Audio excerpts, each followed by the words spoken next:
Maze of Millennia is about to release, so you need to know which board breakers are the most important to beat the best meta decks. What's potion? You got Matt here, and welcome back to another competitive Yu-Gi-Oh video. Maze of Millennia is about to release and it's going to change the game quite significantly. So in this video, we're going to talk about the best board breakers post Maze of Millennia and how they're going to interact with the best meta decks. The format is constantly changing, so we always have to be on our toes, and this video is going to help with that. So if you're excited for the video, then make sure to smash the like button. If this video hits 150 likes, then I'll bring you a guide to the best decks post Maze of Millennia. Also, if you enjoy deck profiles, combo guides, meta discussions, and competitive Yu-Gi-Oh videos just like this one, you're going to love this channel. So make sure to subscribe for more amazing competitive Yu-Gi-Oh content. That being said, here's the ultimate guide to the best board breakers in the post Maze of Millennia competitive Yu-Gi-Oh format. Let's jump into it. So I've got 6 different categories to talk to you about today. They are playable in most main decks, playable in some main decks, playable in most side decks, and playable in some side decks, as well as niche and just don't. The niche category is for cards that are exclusively good in very few decks or are good against very few decks, and while just don't is a category as well, that category is specifically meant for cards that just should not be played under almost any circumstances because they're either just better options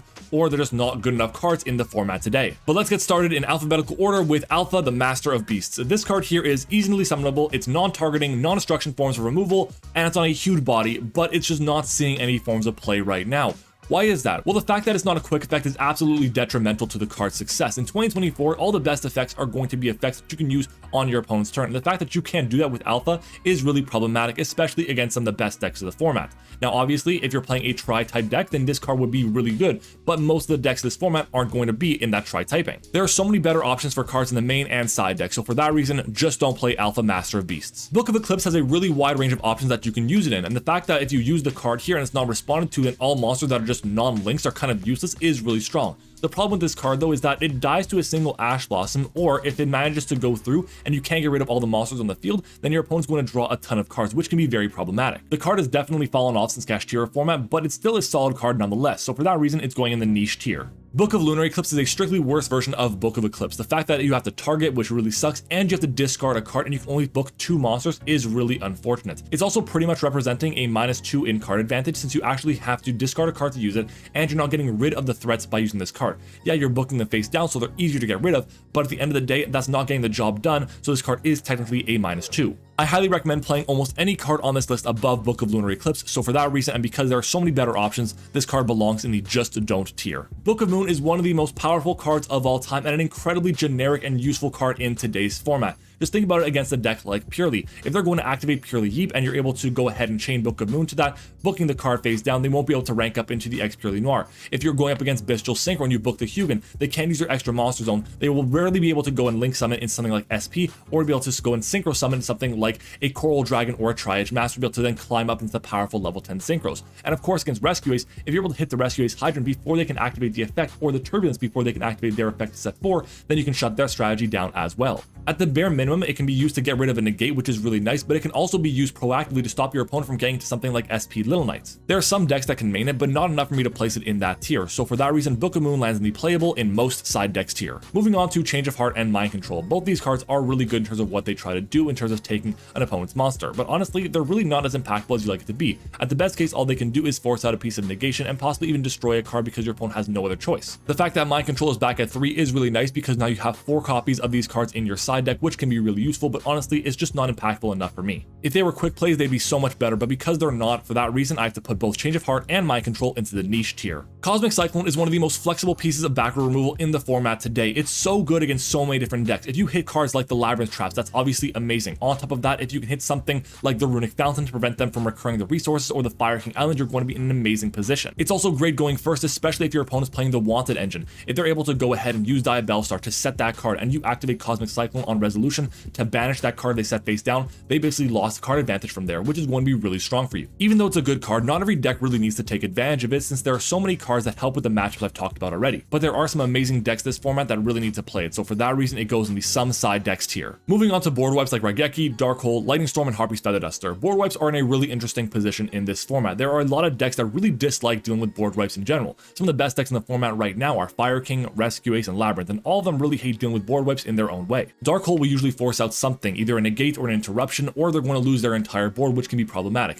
It also has extra utility in case you get Ibly locked or something. But monster destruction right now is not the strongest, so for that reason it goes in the niche tier. Raigeki has less utility than Darkhold, but it also forces out some negations, so for that reason it goes in the niche tier. Lightning Storm has the most utility out of all the cards in the board breaker section, considering you can get rid of monsters or back row, which is really nice in the format. But it is pretty restricted to the first turn of the game, since it's rare that you'll have no face-up cards after your turn 1. For that reason it goes into the most side decks tier. Harpie's Feather Duster is a great card to help deal with Rescue Ace and Labyrinth, which really hate dealing with the card. Because of how good those decks are and how good Harpie's Feather Duster is against them, it's actually seeing a lot of play in side decks, but I'd argue it belongs to see play in some main decks. Dark Ruler No More is a really good card, but not really in the format today, and the reason for that is because the card itself relies heavily on your opponent using monsters exclusively. Most decks right now in 2024 aren't using monsters on their own. They have some form of back row to be able to either interrupt their opponents or to be able to rebuild their board back. So while Dark Ruler No More is a good card, I can't justify putting it any higher than niche tier. Dinowrestler Pankratops is back off the ban list, now at 2 copies. It's a fantastic card that almost always represents a form of 1-for-1 removal,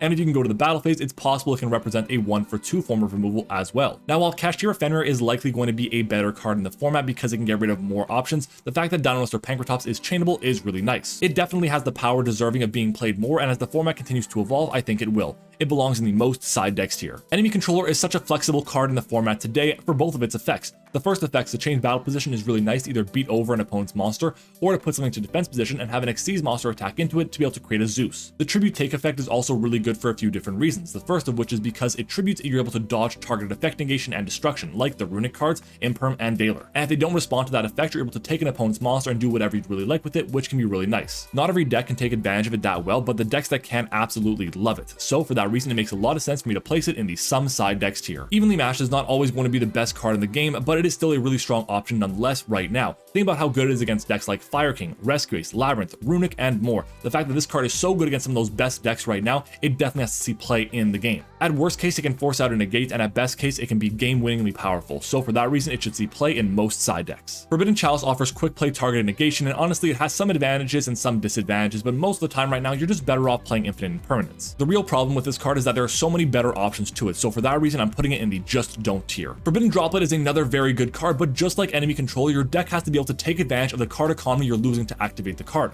You're still able to dodge targeted effect negation, you can't be responded to a lot of the time, and on top of that, it can be used in the damage step to steal some wins. It is pretty good, but because there are so few decks that can really take advantage of it to its fullest potential, it belongs in the some side decks tier. Herald of the Abyss is a really strong card, especially in the Purely matchup, but honestly, while Purely is a really good deck right now, with the release of Phantom Nightmare coming in soon, I think it'll continue to fall off. But even so, there are so many decks that have no real way to out-X Purely Noir, so for that reason, Herald of the Abyss belongs in the most side decks tier. Kaijus are really good for a few reasons, the first of which is that they don't care how big the opponent's monster is or what its effect is. On top of that, the fact that they represent a 1-for-1 form of removal is really nice, and they don't actually prevent you from using your game plan since there's no restriction to them at all. Every deck needs an out for some Towers-esque boss monster, so Kaijus for that reason go into the most side decks tier. Since we just talked about Kaijus, let's start talking about all the other cards that tribute as well, starting off with Lava Golem. This card here is really strong since most of the decks in the format today are ending off on at least 2 monsters, which is really strong for what Lava Golem tries to do. Whether it's going to be a Barone and an SP or something like an IP Masquerena and a random Fire King monster, Lava Golem is really strong against quite a few of them. The problem is you have to play a deck that can really use it well since it's going to eat your normal summon. Since there are very few decks that can take advantage of it to the fullest potential, I should put it in niche, but with how good it is against so many different decks, I'm actually going to put it into the some side decks tier. Sphere Mode is not as impactful as Lava Golem or Kaijus because there are so few decks that end on 3 really problematic monsters for you to deal with. It's like Vanadium pretty much exclusively. It really has the potential to blow out your opponent, but honestly, it's just not as good right now as Kaijus or Lava Golem. So for that reason, in my opinion, just don't play Sphere Mode. Santa Claus is pretty much just a Kaiju that can be summoned in defense position or can be used to tribute summon over 1 monster. Honestly, right now it's really only good in 1 side deck, and that's going to be in Purely. So because it's basically just a Kaiju with a very small niche, I'm going to put it into the niche tier. Kashtira Fenrir is amazing, and honestly, if I were putting a list together of the best cards in Yu-Gi-Oh today, Kashtira Fenrir would be at or near the top of that list. It forces out so much from your opponent, and they have to respond to it in some way or another, or they're going to lose the game to Fenrir exclusively. Honestly, if your main deck has the space and there's no conflicting effects, I would highly recommend playing 3 copies of Kashtira Fenrir in your list. For that reason, it's the first card to join going to be playable in most main decks tier. As for Kurikara Divincarnate, I don't think it's the best format for Kurikara right now, but it is still a very strong card with a few niche applications right now. Think about it in the context of Vanquished Soul. It is a fire monster, which means it's really good to reveal off something like Jiaolong to get an additional search.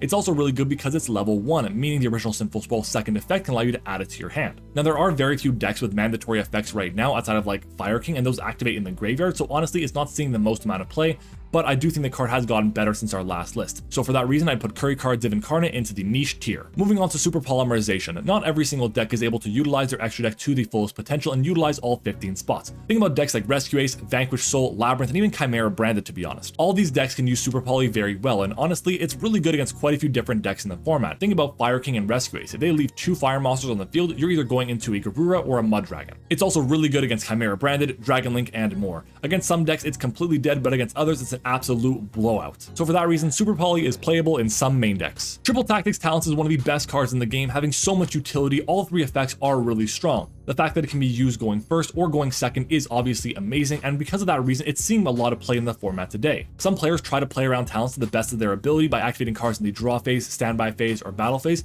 but it's not always possible to do that. So for that reason, it is considered to be one of the best cards in Yu-Gi-Oh! Today. And it's for that reason that I'm placing Triple Tactics Talents into the playable in most main decks tier. Triple Tactics Thrust is arguably the best card on the list, and it's getting a reprint in Maze Millennia, but honestly, it's not seeing that much play in the format right now. But in the decks that can take advantage of it, it's absolutely deadly, so for that reason, Triple Tactics Thrust belongs in the some main decks tier. Twin Twister is just a worse version of Cosmic Cyclone. Yes, it's 2 for 2 removal, but its destruction doesn't banish, which can be really problematic in some matchups, especially against Labyrinth after Maze Millennia with Transaction Rollback coming to the format. It has gotten better since Tierlist and Unchained have fallen a bit out of the meta, but honestly, there are so many better cards, so just don't play it. Ultimate Slayer needs a few things to go right for the card to be as impactful as we want it to be. First thing, you have to play a deck that can actually have access to the extra deck spaces to utilize this card. Think about something like Vanquished Soul. They don't use the extra deck too much, so they can actually have access to links, synchros, exceeds, and fusions in there to make sure that they can actually effectively hit everything in the format. Secondly, you have to use it on a card that's actually strong enough to justify using Slayer over another option. It's another very strong card that's been released, but we just need more decks that can effectively use it to its full potential before it can place it in another tier. So for that reason, it goes in the some side decks tier. XYZ Encore is the final card on this list, and honestly, it's so niche, it's only good against one different strategy, so you know where it's going to go. Because it's only good against Purely, and even though it's a quick play spell, it belongs in the some side decks tier. And that is it. My tier list for the best board breakers in the post-Maze Millennia competitive Yu-Gi-Oh! Format is looking like this. I think it's a pretty damn good list, but let me know what you guys think about it down in the comments. If you disagree where I place something, then let me know, and we'll make sure to have a discussion about it. If you made it this far in the video, you must have enjoyed it even just a little bit, so do me a favor and smash the like button. If this video hits 150 likes, then I'll bring you a guide to the best decks in the post-Maze Millennia competitive Yu-Gi-Oh! Format. Speaking of meta decks, if you want a guide to beating one of the best decks of the format right now in Bestial Runic, then make sure to check out the video I posted on it right over here. And finally, consider subscribing for more amazing competitive Yu-Gi-Oh! Videos. We're trying to reach 7,500 subscribers, and we can't do it without you. Thank you for watching, I hope you enjoyed it, and I'll see you all next time.